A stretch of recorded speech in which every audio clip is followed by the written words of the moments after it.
도림교회 중등부 고등부 친구들 한 주간도 잘 지냈나요? 오늘은 대림절 넷째 주일입니다. 다시 오실 우리 예수님을 기다리고 소망하는 우리 모두 되기를 바랍니다. 또한 25일 토요일에는 성탄 예배가 있으니 함께 성탄의 기쁨을 누리는 시간이 되기를 바랍니다. 우리 함께 예배 드리기 전에 지난주 가까워톡 함께 볼까요?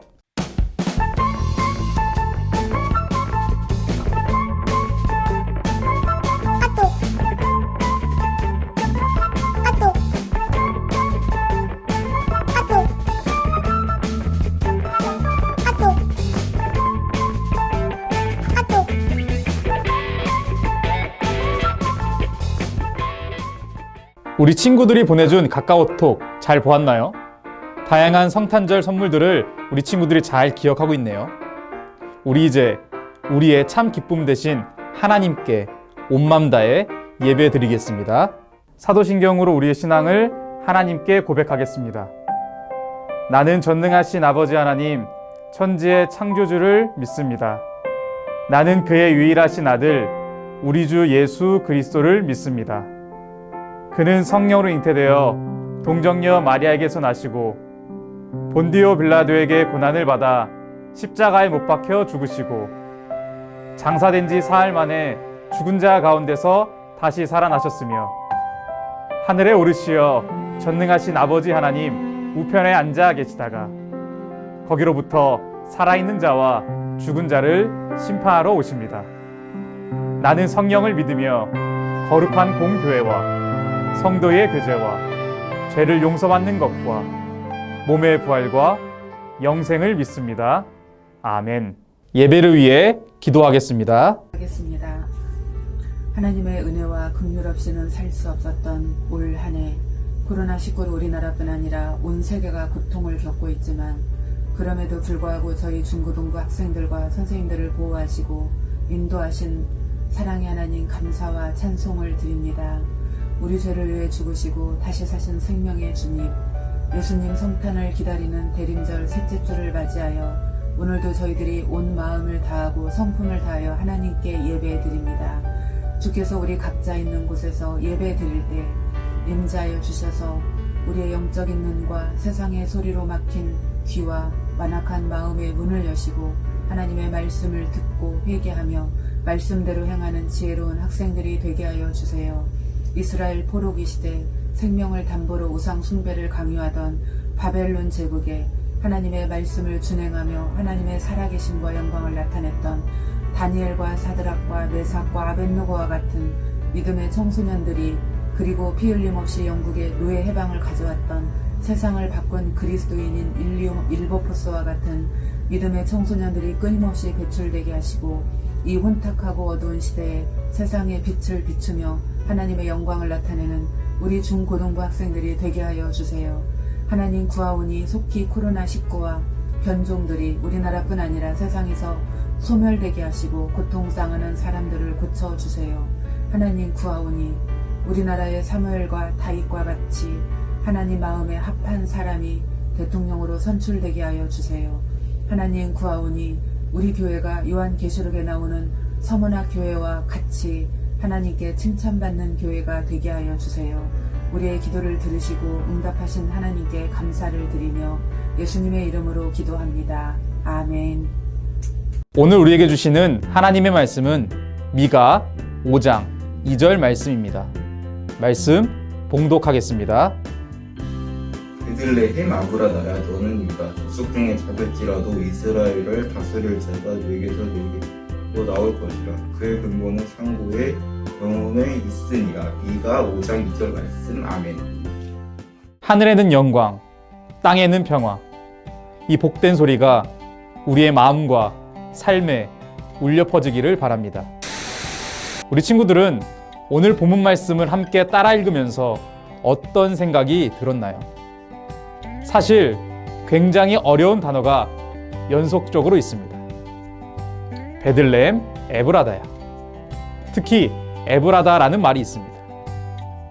이는 원래 한국어가 아니기 때문에 굉장히 낯설게 느껴질 수밖에 없는 단어입니다.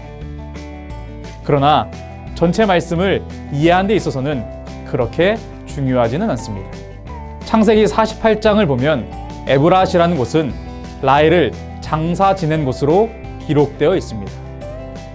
또한 성서 지리학적으로 이를 더 살펴보면 베들레헴과 에브라다는 사실 다른 장소가 아닙니다. 곧 이 두 지명은 동일한 장소라고 말할 수 있습니다. 여하튼 지금 미가 선지자의 예언은 이사야 선지자의 예언과 매우 유사합니다. 미가는 남유다 왕국을 향해 하나님의 말씀을 전파했습니다. 그 시기를 대략적으로 살펴보면 요담 왕, 아하스 왕, 히스기야 왕 때로서 주전 약 724년부터 687년경입니다. 물론 미가 선지자의 예언이 단순히 요담부터 히스기야의 통치까지 모두 선포되었던 것은 아니었습니다. 이사야 선지자와 동일하게 미가 선지자도 아하스 왕이 다스릴 때 주로 하나님의 말씀을 선포한 것으로 보고 있습니다.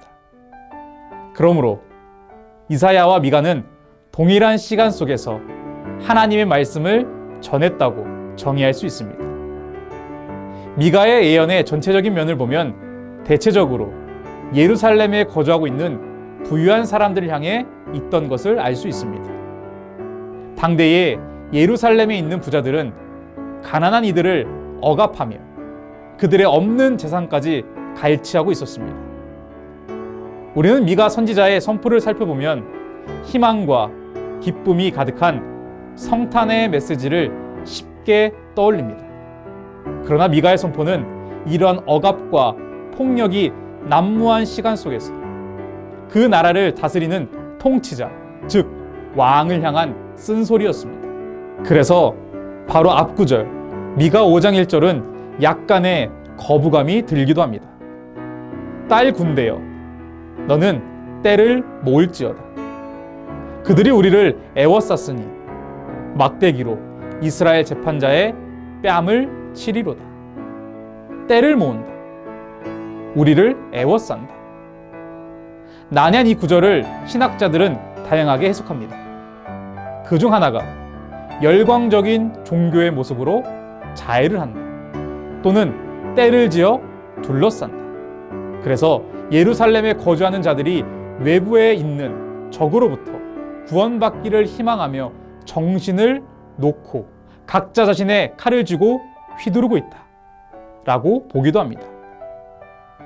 이사야 5장 1절의 해석이 무엇이든 간에 미가 5장 2절에서 우리에게 알려주고 있는 바는 유일한 해결책은 새로운 출발을 이제는 하라는 사실입니다. 유대의 왕들은 다윗 왕의 시대와 그리고 그 이외 모든 시대는 대체적으로 예루살렘에 있는 왕궁에서 태어났습니다. 하지만 미가의 선포에서 나타나는 유일한 소망은 다시 시작하는 것입니다. 특히 여기서 베들레헴을 말하는 것은 그곳이 다윗 왕이 태어난 곳이기 때문입니다. 그러므로 미가 선지자의 선포는 여전히 미래를 다윗 왕과 같은 통치자를 향해 있는 것이죠. 더 이상 다윗 왕의 후손에게 희망을 두지 않았습니다. 그렇다면 그 이유가 무엇이었을까요? 앞서서 이미 우리는 다루었습니다. 바로 왕을 비롯해서 백성들을 다스리는 상류층은 여전히 자신들의 이익만을 챙겼습니다. 그래서 백성들이 굶던, 가난하던, 망하던 상관하지 않았습니다.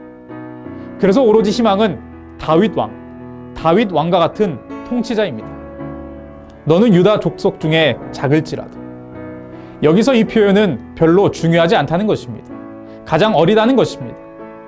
다윗 왕은 형제들 중에 가장 작았습니다. 바로 미가는 진정한 통치란 가장 작은, 즉 겸손한 곳에서 시작하지 악을 행하며 권력을 휘잡은 이들에게 있지 않다는 것을 강력하게 외치고 있습니다. 이는 예수님 시대의 헤롯 왕도 마찬가지입니다. 헤롯은 왕의 혈통도 아니었습니다. 그런데 로마인들을 통해 권력을 얻은 자였습니다. 또한 자신의 권력을 옹호하기 위해서 수많은 이들을 살해했습니다. 그래서 새로운 왕이 나타난다니 구약의 예언이 성취된다는 소리에 반감을 가질 수밖에 없었습니다. 예수님은 오늘 본문 말씀의 미가의 예언과도 같으십니다. 이스라엘의 가장 작은 족속의 출신입니다. 예수님은 공생애 동안 권력이 아닌 겸손으로 일관하셨습니다. 돈과 명예를 취한 것이 아닌 가장 낮은 모습으로 행하셨습니다. 그래서 진정한 다윗과 같은 왕임을, 진정한 통치자이심을 증명하셨습니다. 이제 오늘 본 말씀이 인용된 마태복음 말씀으로 가봅니다. 마태는 미가 선지자의 말씀을 인용하면서 작은 에서 가장 작지 아니하다라고 표현했습니다. 이는 베들레헴이라는 동네의 낮음을 보여주려고 한 것입니다. 곧 비록 작은 마을일지라도, 잘 모르는 장소일지라도 그곳에는 다윗 왕이, 그리고 예수님이 태어나셨습니다. 오히려 알려지고 유명한 대도시가 아닌 작은 동네, 그저 그런 동네였습니다. 미가 선지자의 선포는 이제 더욱더 확장되어 보입니다. 베들레헴이라는 특별한 위치에서 온 세상을 향한 하나님의 계획과 선포라는 역설적인 사실을 우리에게 알려줍니다. 바로 이 놀라운 하나님의 계획하심 속에는 사랑이 있습니다. 평화가 있습니다. 정의가 있습니다. 하나님의 함께하심이 있습니다. 바로 이 본문 말씀은 당시의 권세자들, 상류층들, 지배자들을 두렵게 하는 선포였습니다. 재물이 아니었습니다. 권력이 아니었습니다. 힘이 아니었습니다. 계급화가 아니었습니다. 공의와 정의와 사랑이 유일한 답이었습니다. 그러나 그 당시 이 메시지는 거부되었습니다. 흥미롭거나 인기가 있는 소리가 아니었습니다. 마찬가지입니다. 오늘날에도 이 작은 곳에서부터 시작된 하나님의 구원의 선포는 여전히 거부됩니다. 흥미롭지도 인기가 있지도 않습니다. 어느 순간부터 12월만 되면 우리는 화려한 갬성에 취해 있습니다. 성탄절이 다가오면 다가올수록 그 갬성은 더욱더 짙어집니다. 그런데 성탄은 그런 게 아니에요. 찬송가 중에 오 베들레헴 작은 골이라는 제목의 찬송이 있습니다. 오 베들레헴 작은 골, 너 잠들었느냐? 별들만 높이 빛나고 잠잠히 있으니 저 놀라운 빛 지금 깜깜한 이 밤에 온 하늘 두루 비춘 줄 너 어찌 모르나? 온 세상 모든 사람들 잠자는 동안에 평화의 왕이 세상에 탄생하셨도다.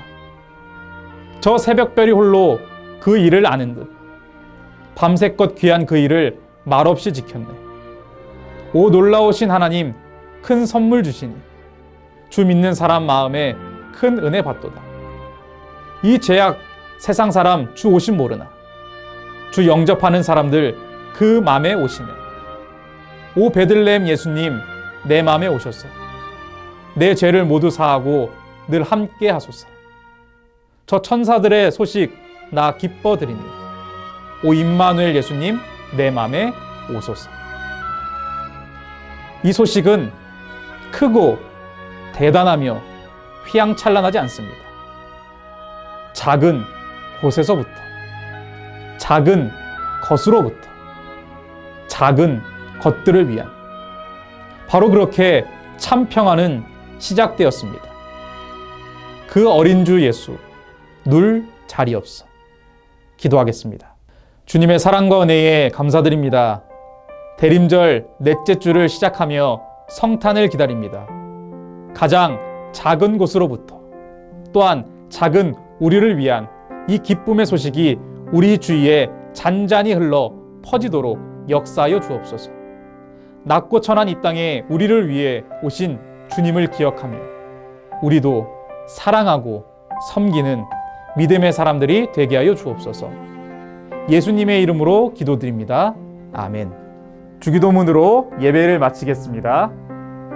하늘에 계신 우리 아버지, 아버지의 이름을 거룩하게 하시며 아버지의 나라가 오게 하시며 아버지의 뜻이 하늘에서와 같이 땅에서도 이루어지게 하소서. 오늘 우리에게 일용할 양식을 주시고 우리가 우리에게 잘못한 사람을 용서하여 준 것 같이 우리 죄를 용서하여 주시고 우리를 시험에 빠지지 않게 하시고 악에서 구하소서. 나라와 권능과 영광이 영원히 아버지의 것입니다. 아멘.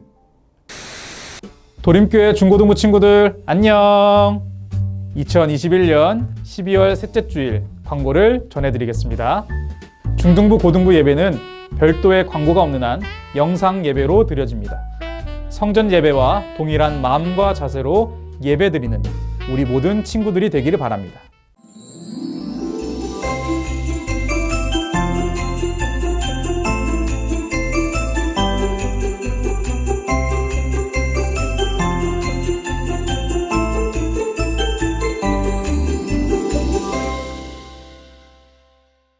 (12월 25일) 성탄절 예배는 성전 예배와 온라인 예배로 드려집니다. 비록 중등부 고등부 예배는 없지만 베델 성전에서 오전 5시 30분에는 성탄절 새벽 예배가, 그리고 오전 9시와 오전 11시에는 각각 성탄 감사 예배를 드립니다. 큰 기쁨의 좋은 소식, 이 성탄, 이날을 함께 기뻐하며 예배드리는 우리 중등부 고등부 친구들이 되기를 바랍니다. 12월 31일 금요일 오후 11시 30분에는 성전에서 그리고 온라인으로 송구 영신 예배가 있습니다. 한 해를 되돌아보며 하나님의 은혜에 감사하고 2022년 새해를 하나님이 주시는 소망으로 시작하는 중등부 고등부 친구들이 되기를 바랍니다. 이번 주 카카오톡은 이번 주 토요일에 있는 성탄절이 되면 가장 하고 싶은 일들을 적어보는 것이에요. 저는 성탄절 예배는 못 참지. 우리 친구들도 성탄절에 가장 하고 싶은 일을 잘 생각해서 영상 예배를 드리자마자 아래의 링크로 보내주세요. 우리 친구들 한 주간도 잘 지내고 다음 주에 만나요. 안녕.